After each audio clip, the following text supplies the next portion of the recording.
अभी हवा में उड़ने वाली बस भी लाने वाला हूँ। क्या? हे राम, इथेनॉल ब्लेंडेड पेट्रोल के बाद एक ही नया। एक कोने से दूसरे कोने कब पहुंचे पता नहीं चलेगा, ये भी शुरुआत इसमें करने की कोशिश करूंगा। अरे महाराज, लोग ये पूछ रहे हैं हम ऑफिस से घर पहुंचेंगे कि नहीं पहुंचेंगे, ये बता दो पहले। खैर, अब देखिए, ये जो मीडिया है जिसको हम गोदी मीडिया कहते हैं, नोएडा चैनल्स एंड वगैरह वगैरह, वैसे ये इस तरह के सवाल नहीं पूछता है। So don't get me wrong, मतलब जब मैं अब ये बोल रही हूँ कि भाई देखिए इन्होंने ये सवाल पूछ लिए नितिन गडकरी से, इसलिए पूछ लिए क्योंकि खुद की गाड़ी पर आ रही है ना। देखिए ये बहुत क्लियर है, किसी को भी इनजस्टिस का तब तक पता नहीं चल पाता है, तब तक उसको इनजस्टिस फील नहीं होता है, जब तक उसके साथ खुद ना हो रहा। तो ये जो पत्रकार हैं मेघा प्रसाद, खुद ही बता रही हैं कि 2023 में इन्होंने गाड़ी खरीदी थी, तो वो मान के चल रहे हैं कि E20 कंप्लायंट है। वो कह रही है कि उनकी माइलेज गिर गई है, एवरेज बहुत कम आ रही है उनकी। और फिर भाई खुद के घर पे आ रही है, खुद के घर पे फर्क पड़ रहा है, खुद के जेब पे फर्क पड़ रहा है, तो सवाल तो करेंगे भैया। जब मौका मिला, नितिन गडकरी सामने बैठे हैं तो उनसे सवाल करने लगी, सवाल सही किए। और नितिन गडकरी के जवाब जिस तरह से फ्लस्टर्ड दिख रहे हैं, वो फ्रस्ट्रेटेड दिख रहे हैं जवाब देते हुए, परेशान दिख रहे हैं नितिन गडकरी, उसे समझ में आ रहा है कि अब ये जो एथेनॉल वाला जो इनसे गड़बड़ हो गई है ना, ये इनसे संभाले नहीं संभल रहा है, क्योंकि लोगों को पता चल रहा है। और इस पूरे इंटरव्यू में एक और चीज जो इन्होंने साफ कह दी, आप सोचिए, 53 लोग हैं जिन्होंने शुरुआत में 53 लोग हैं जिन्होंने शुरुआत में इस तरह की रील्स बनाई और E20 को लेकर ये सारी बातें कहनी शुरू की। He remembers the exact number 53। और अभी अभी खबर ये आ गई है कि इनके बीजेपी के जो नागपुर के सोशल मीडिया हेड है, उनकी तरफ से FIR कर दी गई है 4 सोशल मीडिया इन्फ्लुएंसर्स के ऊपर। जो समस्या है उस पर काम नहीं करेंगे, ऑलवेज शूटिंग द मैसेंजर।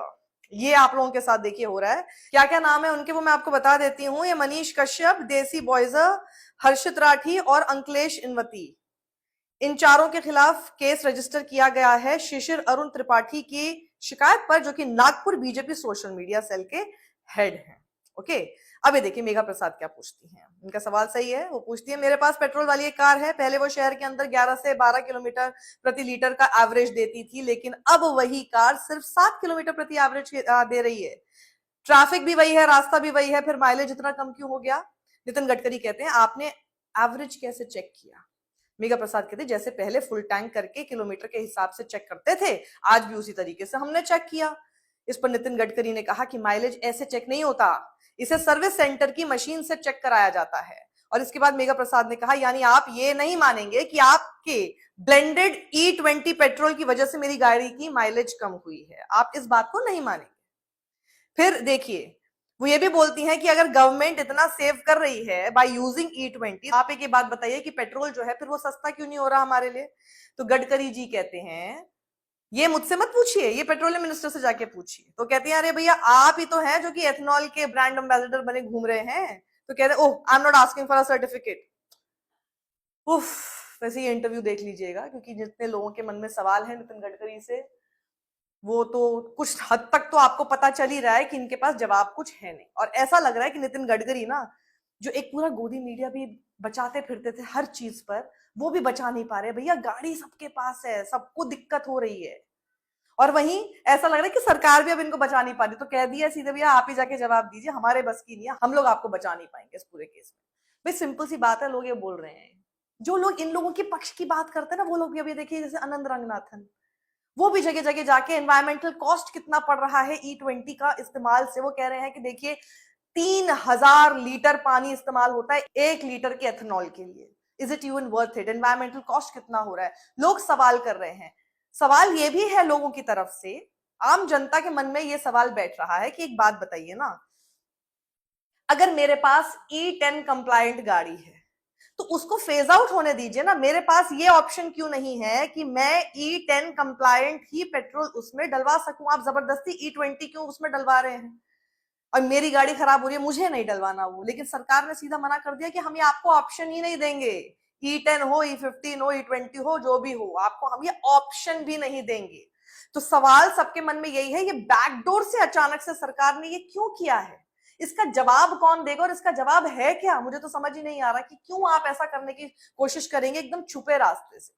और तो और अगर इतना ही आपको लगता है कि आपने जो फैसला किया बिल्कुल सही किया है, तो एक काम करते हैं ना, पूरे ऑटो इंडस्ट्री से, इंश्योरेंस कंपनी से ना एक पूरा साइन करवा लीजिए, सबसे आप एक सिग्नेचर कैंपेन करवा लीजिए, पूछ लीजिए सबसे, आर दे विलिंग टू से कि E20 से कोई नुकसान गाड़ियों को नहीं हो रहा है? आर दे विलिंग टू से इंश्योरेंस कंपनीज कि हाँ भैया नुकसान होगा तो हम है ना भरपाई करेंगे आपकी गाड़ी की? ये इतना बड़ा रिस्क इंश्योरेंस कंपनीज इस E20 ब्लेंडेड पेट्रोल के नाम पर क्या ले सकती हैं? और अगर नहीं ले सकती हैं तो शक अपने आप और ज्यादा यकीन में बदल जाता है कि क्यों नहीं ले पा रहे। आप सोचिए ना, लोग अपने आप अगर महसूस कर रहे हैं कि उनकी गाड़ियों में कितना फर्क पड़ रहा है, और फिर जब इनके पास कोई जवाब नहीं होता ना, तो वो एक ही रटी रटाई स्क्रिप्ट, आज तक के इंटरव्यू में बोल रहे हैं कि ये सब राजनीति की जा रही है मेरे खिलाफ। Best answer is this only, because उनको शायद ऐसा लगता है कि आप लोग अभी भी इस तरह के जवाबों में फंस जाएंगे, गिर जाएंगे और बोलेंगे हाँ धन्य है महाराज, बिल्कुल सही बोल रहे हैं। जैसे कि राम मंदिर के चंदा चोरी वाले इशू पर भी कितने लोग अगर सवाल नहीं कर रहे हैं, अनुपम खेर जैसे लोग आकर बोल के चले जाएंगे कि भैया मुगलों ने जो किया उससे ज्यादा बड़ा थेफ्ट, उससे ज्यादा बड़ी चोरी ये थोड़ी ना है, तो फिर चुप रहो।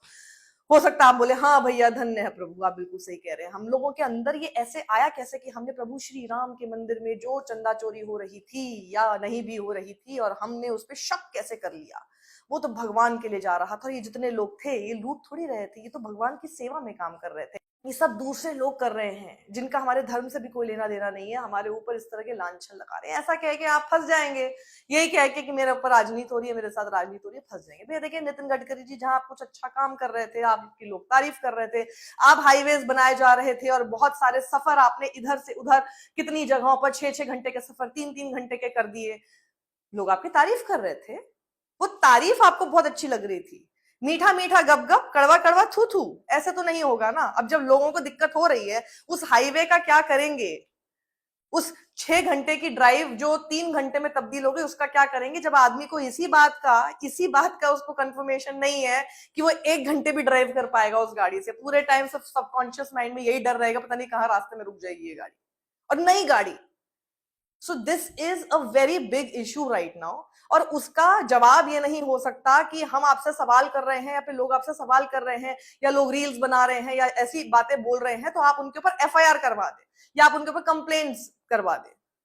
जवाब दीजिए। लोगों के मन में शक शुबा है तो सरकार का दायित्व हमेशा ये होता है, क्योंकि आप जनता से चुनकर आते हैं, जनता के लिए आप काम करते हैं, और अगर जनता के मन में कहीं पर भी किसी भी बात को लेकर शक है तो उसका शक कैसे दूर करना है, ये भी जिम्मेदारी आपकी है। आपके हिसाब से हो सकता है वो गलत सोच रहे हैं, तो वो क्यों गलत सोच रहे हैं, लॉजिकली उनका जवाब दीजिए ना। ये थोड़ी ना पेट्रोलियम मिनिस्टर से जाके बात कीजिए कैसे एवरेज निकाल रहे हैं, एवरेज ऐसे नहीं होती है, एंड देन एकदम हवा में स्वीपिंग कुछ भी जिसके कोई लॉजिक नहीं है। आप सोचिए इस पूरे इंटरव्यू में एक जिनको हम गोदी पत्रकार कहते हैं, गोदी मीडिया कहते हैं, उनके सवाल हमें ज्यादा लॉजिकल लग रहे हैं देन योर आंसर्स, क्योंकि वो सवाल कर रहे हैं।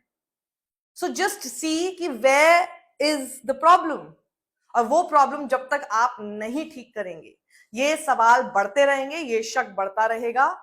और जनता, और आपको अगर लगता है कि ये सवाल सरकार तक पहुंचने चाहिए और सवाल के जवाब सरकार से आपको मिलने चाहिए, तो मेरा वीडियो ज्यादा से ज्यादा लोगों के साथ शेयर कीजिए ताकि सरकार तक, नितिन गडकरी जी तक तो पहुंच जाए। हमें तो इंटरव्यू भी नहीं देंगे खैर, लेकिन चलिए ठीक है, पहुंच तो जाए। सत्यमेव जयते।